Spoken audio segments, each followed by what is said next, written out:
Welcome to the ArmaniTalks podcast. I'm your host, ArmaniTalks. In this podcast, I'm helping you level up your 5 soft skills: public speaking, storytelling, social dynamics, emotional intelligence, and creativity. 5 soft skills for you to change your life forever, skyrocket your confidence along the way. In today's episode, I'm going to be talking about asking for more work. When you're in a company, there are different ways for you to get a promotion. One path is what I call the passive path. This is when you're in the company for a very long time and you just get promoted over time because you've been in the company for so long. The other path is what I call the active path. For this path, at the end of the year, you're talking to your manager about different opportunities that are coming up for the upcoming year. You ask your manager, "Yo, my dude, I want to get promoted. What are some activities that I can work on to guarantee my promotion by the end of next year?" This is what I call the active path. Nowadays, there's a middle ground between the passive path and the active path, and this is what I call asking for more work. For most of these companies out there, unfortunately, the workers are bored.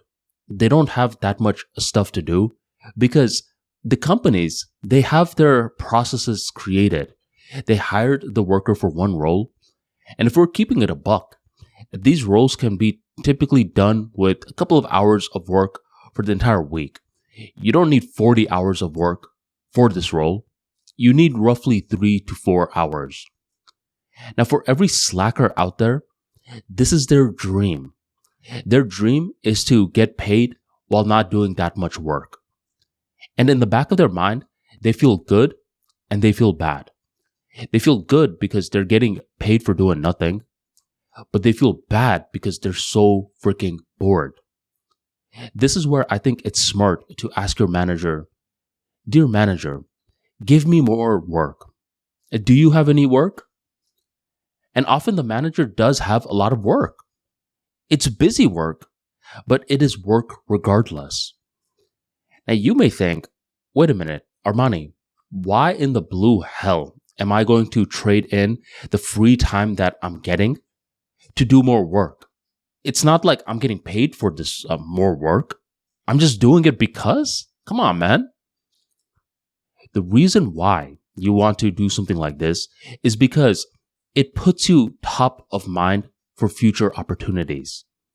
Number one, you get to learn about the business in a completely different way. One person's busy work is another person's apprenticeship. Understand that. Whenever you're working on an apprenticeship, what happens is that you are doing the master's busy work for him. And during that process, you learn a lot. So whenever you volunteer to do someone else's work, you're learning a lot. That's pro number one. Pro number two is that whenever there are opportunities in the future, rather than hiring an external candidate or rather than hiring an internal candidate, they're going to look straight up at you, an internal team member. They're going to say, wait a minute, why even look elsewhere? We have a guy that is doing way more than he's being asked to in our own team. Let's hire him. In the beginning, this feels like a very passive approach where you are doing other people's work. You're not necessarily seeing any fruits of it. And it could be like this for a couple of months to a couple of years where they start to expect you to do that. For me, it was like that.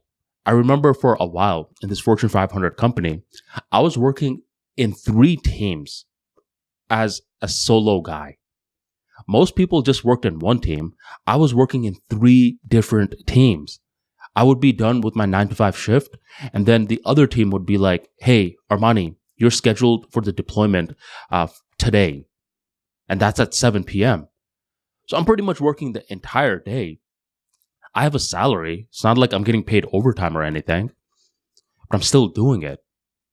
And since I'm still doing it, eventually what happened was I was always the top of mind for new opportunities. And soon this strategy becomes active in nature because you're putting in effort. All of your effort is compounding, and soon you start to get way more chances than you initially thought you were going to get. With your career, it's a creative act. There's no blueprint on how you succeed. There are different ways to succeed. So if you want more practical insights like this to get a promotion and to get paid more money in the company that you work for, be sure to check out the ArmaniTalks free daily newsletter. Within this newsletter, you will learn much more about building your career, networking with others, and eventually taking home way more money than you were initially taking in. To sign up for the ArmaniTalks free daily newsletter, go on ArmaniTalks.com/newsletter, enter your email address, and I will see you every single day at 7 p.m. EST. Thank you very much for joining me, and I will catch you next time.